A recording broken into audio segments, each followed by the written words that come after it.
looking at station number 2. We're going to look at our first question, which expression is equivalent to this right here. Now, 2 words stand out to me, is expression and equivalent. So most of us know that the word expression just means equal or the same.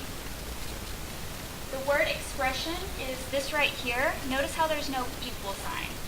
That makes this an expression. If it had an equal sign, it would be an equation. So we're trying to figure out which is equivalent. So if I look at this right here, this expression, notice how there's an x here, an x here. So there's multiple x's. And then I have 1x squared and then a couple of numbers. But if you look at your answer choices, there's only 1x squared, there's only 1x, and only one number. So in order to get what this is equivalent to, we have to simplify it. So our first step in simplifying is distributing. So if you see parentheses, you're going to look for the number that's in front of it. So I have one set of parentheses. I'm going to look at that number in front of it. This is what I am distributing. I'm distributing a negative 4 over 5, so that means multiply. Because I didn't do anything with this 7x, I'm going to bring it down. So if I multiply the negative 4 over 5 and 2, I get negative 8 over 5. And then I'm going to multiply the negative 4 over 5 and just the 15. I don't want to include the x when I put it in the calculator. So I've got that typed in. I'm going to press enter. I get negative 12.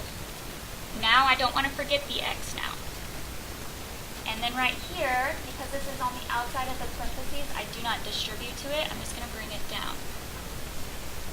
So that's step 1, distribute. Step 2 is any like terms that you have, you need to combine them.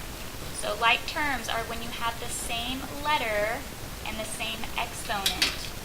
So I notice with the 7x and the negative 12x, there's not a little 2 on top, so I'm going to add those together. So 7 plus negative 12 gives us negative 5x. And then right here, I have an x with a little 2. I have no other x with a little 2, so I'm just going to bring that down.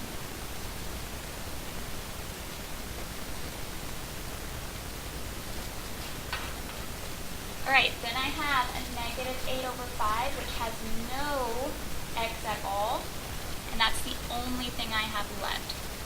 So I'm going to bring that down as well.